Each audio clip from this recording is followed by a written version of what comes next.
Bienvenue sur cette vidéo qui nous permettra d'alimenter un peu notre curiosité de développeuses et développeurs sur des petits sujets qu'on peut aborder assez rapidement. Alors en ce moment, je suis à fond sur Koa.js, du fait que Koa, c'est ce sur quoi est basé Strapi, et donc j'étais dans la doc de Koa qui peut tout à fait se parcourir intégralement.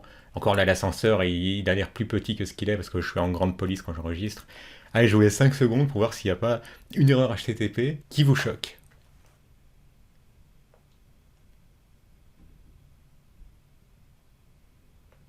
Alors, ce que vous l'avez repéré, c'est cette erreur 418. Sur le coup, je suis pas possible. Je suis assoiffé ou quoi bon, je suis un bon buveur de thé. Je vois cette erreur 418. Je suis une théière. En fait, c'est une erreur qui existe vraiment. Donc, en tapant intégralement dans Google, c'est 418 I'm a teapot. Mais on voit que c'est bien statut erreur. HTTP 418, qui signifie je suis une théière. C'est vrai que ça m'avait vraiment surpris. Et qui informe que le serveur refuse de préparer du café car il s'agit d'une théière.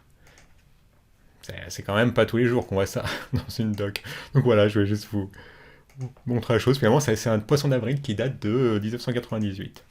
Donc voilà, on arrive à trouver ce genre de petites plaisanteries d'initiés au détour d'une documentation, bon, bien faite, mais ça reste toujours un peu aride une documentation, donc tomber là-dessus, ça fait pas de mal. C'est comme tomber sur une blague qui parfois dans le commentaire d'un code, une blague brève, ça permet de se dérider quand on est en pleine session de debug. Autre chose qui m'avait marqué cette semaine, c'est cette petite extension pour Visual Studio Code qui vous permet d'aller en marche arrière dans le debug. C'est quelque chose, bon, parfois on met pas des points d'arrêt où on aurait dû, après on regrette, on est reparti, on déplace le point d'arrêt, et bien là, avec cette extension, eh bien vous pouvez aller en marche arrière, vous avez vu, ça non plus.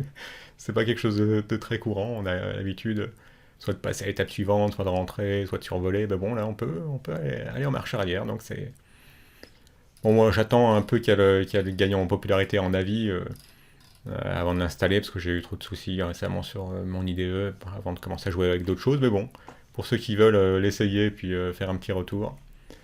Enfin, dans le genre de petite originalité, bon, ça peut toujours facilement virer au kitsch, les textes en 3D.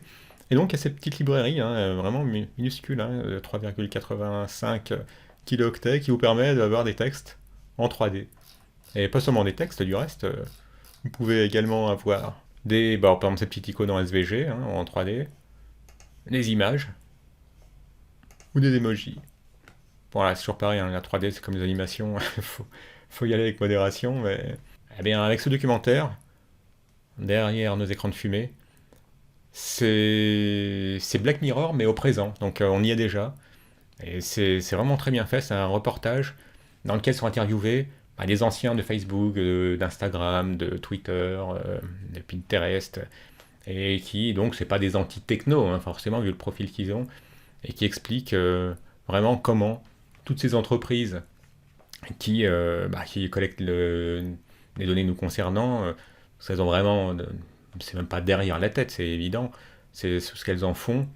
Et finalement, bon, on connaît tous, il y a des adages qui disent si c'est gratuit, c'est toi le produit, mais là, ça va beaucoup plus loin, puisqu'il est vraiment question de la fabrique de l'opinion, et surtout de la façon dont on peut finalement soit renforcer quelqu'un dans son opinion, bon, en lui servant le contenu finalement qui renforce sa croyance, et les mécanismes qui sont employés pour nous inciter toujours à passer davantage de temps sur ces plateformes. Enfin bref, ça a l'air de rien dit comme ça, mais ça va vraiment dans le détail. Bon, la seule chose que je reprocherais un peu, où il dure 1h34, c'est que à de nombreuses interviews très intéressantes, donc de gens qui ont travaillé dans ces sociétés-là, il y a régulièrement, bon c'est bien rythmé, une fiction qui montre finalement l'effet que peuvent avoir les réseaux sociaux en fonction du public cible, de l'âge qu'on a, du fait qu'on soit ou pas, qu'on accepte ou pas les cookies ou les notifications.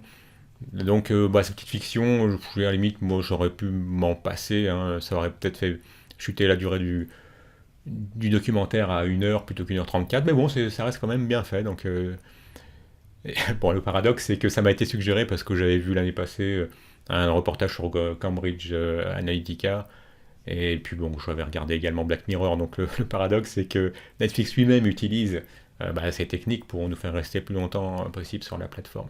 Allez, faites donc plaisir à l'algo de YouTube, et un petit like si vous avez aimé, abonnez-vous si ce n'est déjà fait, et à bientôt.